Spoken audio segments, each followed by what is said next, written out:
कहाँ है, साइंस वाले नहीं बता सका, लेकिन महात्मा ने बताया।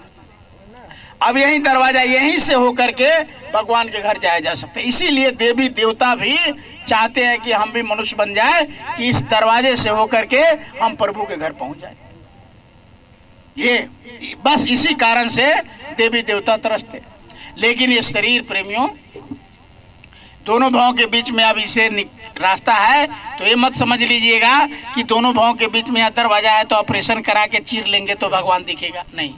यहाँ दिव्य नेत्र है, ज्ञान चक्षु है, शंकर भगवान की तरह आपको भी तीसरा आंख है, सबके पास है। तभी इसीलिए कहा कि बड़े भाग्य मनुष्य तन पावा। वो बहुत बड़भागी है जो मनुष्य बना। क्यों? क्योंकि दोनों भावों के बीच में उसका तीसरा नेत्र है, हमको आपको सबका। अब खुलता क्यों नहीं है? तो कोई खोलने वाला गुरु चाहिए तो खोल देगा। तो कैसे खुलेगा? ये भी रामचरितमानस में लिखा है कि ये दिव्य दृष्टि कैसे खुलेगा आपका, कैसे खुलेगा। ये रामचरितमानस में उत्तरकांड में जो रात दिन हम लोग रामायण पढ़ते हैं उसमें लिखा है कैसे खुलेगा। कहा कि यही कलिकाल न साधन दूजा, जग तप व्रत और पूजा। कहा कि कलयुग में जग से, तप से, व्रत से खुलने वाला नहीं है। कैसे खुलेगा? तो कहा कि कलयुग केवल नाम आधारा, सुमारी सुमेरी नर उतर नहीं पारा। कलयुग में केवल नाम के सुमरन से ये दिव्य दृष्टि खुल जाएगा और उस प्रभु से दर्शन दीदार हो जाएगा। तो कौन सा नाम? अब कहिएगा रामचरितमानस में लिखा है तो राम नाम होगा। तो आगे लिखते हैं, कहाँ लगी करो नाम बड़ाई, यानी जिस नाम के सुमरन करने से ये दिव्य दृष्टि खुल जाता है, तीसरा नेत्र खुल जाता है इस कलयुग में, वह कौन सा नाम है? अगर इसका गोस्वामी जी महाराज ने कह रहे हैं रामायण में कि इसका वर्णन नहीं हो सकता, खुद भगवान नहीं गा सके। कहा कि कहाँ लगी करो नाम बड़ाई, राम न सकहीं नाम गुन गाई। उस नाम की महिमा स्वयं भगवान राम नहीं गा सके। तो कौन सा नाम है वो प्रेमियों? तो कबीर साहब ने कहा कि 5 नाम का सुमरन करे तब यह जीव भवसागर से तरे। ये 5 नाम है। वो जब से सृष्टि बना तब से उसमें परिवर्तन नहीं हो सकता, 5 रहेगा। जब तक सृष्टि रहेगा कोई बदलाव नहीं। लेकिन ये नाम 2 तरह के होते हैं, एक वर्णात्मक नाम, एक धुनात्मक नाम। वर्णात्मक नाम जो मुंह से बोला जाता है, जैसे राम है, कृष्ण है, हरि है, गोपाल है, जय गुरुदेव, भगवान का नाम राधा स्वामी, तो ये वर्णात्मक नाम। लेकिन जिसको धुनात्मक, जिसको जपा जाप कहते हैं, जिसको अंदर लिया जाता है जबान से नहीं, वो 5 नाम है। उसी के नाम सुमरन करने से दिव्य दृष्टि खुल जाता है। कबीर साहब ने साहब कहा बीजक में कि 5 नाम का सुमरन करें। ये बताएं बहन है, भगवान राम का कृपा नहीं होगा, इस सुलभ नहीं होगा, यानी मिलेगा नहीं। अगर आज ही बासपनपुर में ये सत्संग हो रहा है तो ये मत समझिए कि अपने हो रहा है, उसकी कृपा हुआ है। नहीं तो ये बहन जी पता नहीं ये घर वाली है कि नहीं। बुखार लगता है तो खाने का मन करता है, मुंह तीत हो जाता है, मिश्री भी खाइएगा तो कड़वा लगता है। उसी तरह पूर्व जन्म का जगह बिगड़ल है वो नहीं बैठ सकता, बैठ नहीं सकता, बांध के रख नहीं बैठ सकता।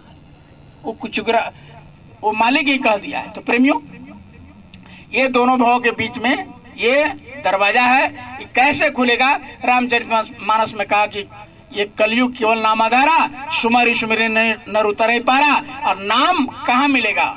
उसी रामायण में कहा, नाम रहा सतगुरु अधीना, सतगुरु बिन कोई नाम नहीं चीना। जब सबरी के पास भगवान राम पहुंचते हैं, सबरी कहते हैं कि भगवान हमको मुक्ति कर दीजिए, तो भगवान राम कहते हैं, उसी रामायण में लिखा हुआ है, ये सबरी, अरे हमको पहचान करने में तुमको धोखा हो गया, मैं तुमको पार नहीं कर सकता। आप रामायण में उलट के देख लीजिए, भगवान राम 2 टूक जवाब देते हैं सबरी को कि ये सबरी मैं तुमको पार नहीं कर सकता। तो कहा कि प्रभु आप नहीं करोगे तो कौन करेगा? कहा कि देखो मैं कौन हूं। उसी रामायण में लिखा है, भगवान राम ने अपने मुख से कहते हैं सबरी के पास कि हे सबरी, काल रूप में तिनकर भराता, शुभ और अशुभ कर्म फल दाता। कि मैं कालों का काल हूं, अच्छा करने वाले को स्वर्ग भेजता हूं और बुरे करने वाले को नरक भेजता हूं। यानी अशुभ और शुभ कर्म फल दाता। अशुभ यानी गलत करते हैं, शुभ यानी अच्छा करते हैं, दोनों का फल देने वाला मैं हूं। काल रूप में तिनकर भराता, शुभ और अशुभ कर्म फलदाता। रामायण के उत्तरकांड में ये गोस्वामी जी महाराज लिखते हैं कि श्री मुख से श्री भगवान राम अपने मुख से सबरी से कहते हैं। तब सबरी हाथ जोड़ती है कि प्रभु तब आप नहीं मुक्ति करोगे तो आप बताओ कि अब हम किसके पास जाए। तो उसी रामायण में पहला कहते हैं, नौदा भक्ति बताते हैं भगवान राम, कहते हे सबरी, अगर तुम उस मालिक के लिए तुमको इतना प्रेम है, श्रद्धा है और तुम उनके पास जाना चाहती है, फिर इस संसार में नहीं आना चाहती है, मैं तो ये ड्रामा नाटक करने के लिए, धर्म की स्थापना करने के लिए ये रूप धारण किया हूं, लेकिन मेरा असली रूप, मेरा असली नाम संतों के पास है। कहा कि प्रथम भक्ति संतन कर संगा, दूजे कथा मम प्रसंगा। हे सबरी, पहला काम करो कि प्रथम भक्ति संतन कर संगा, कि पहला काम तुम क्या करो कि कोई ऐसे संत की खोज करो और वो आपको बताएगा कि तुमको कैसे मुक्ति होगा। प्रथम भक्ति संत, नौदा भक्ति के बारे में बताते हैं। पहले सबरी तुम क्या करो कि प्रथम भक्ति संतन कर संगा, संत का संग करो। अब संत किसे कहते हैं? चंदन टीका ये कपड़ा लाता को नहीं बोलते। अभी आपको बताया कि संत वही जो शब्द से नहीं, शब्द किसे कहते हैं? Word is God, God is word, यानी वो परमात्मा के जो आवाज है वो प्रभु है, यानी आवाज, आकाशवाणी, वेदवाणी, कलमा और आयते, ऊपर से मधुर वाणी जिसको नादन अनाद नाद कहा गया, वो जो कान में सुना दे वो गुरु है।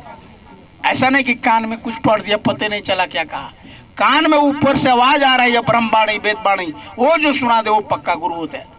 कहा कि बीन बजावे निस्तिन बाजे, घंटा शंख नगारी रे, अब बहिरा सुनी सुनी मस्त होता है, देखे सुध बिसारी रे, अचरा देखा भारी साधो, अचरा देखा भारी रे, बीन भूमि का माल बना है तामे ज्योति अपारी रे, आंधा देखी देखी सुख पावे। कहते आंधा देखता है, अब बहिरा सुनता है। बहिर कैसे होगा? कान को बंद करेंगे, यानी दुनिया से बहिर हो जाओगे तब अंदर की आवाज सुनाई देगा। बाहर से आंख बंद कर दोगे तो अंदर प्रभु का घर दिखाई देगा, प्रभु का रूप दिखाई देगा। जब तक इस आंख से किसी को नहीं मिला, आपको याद होगा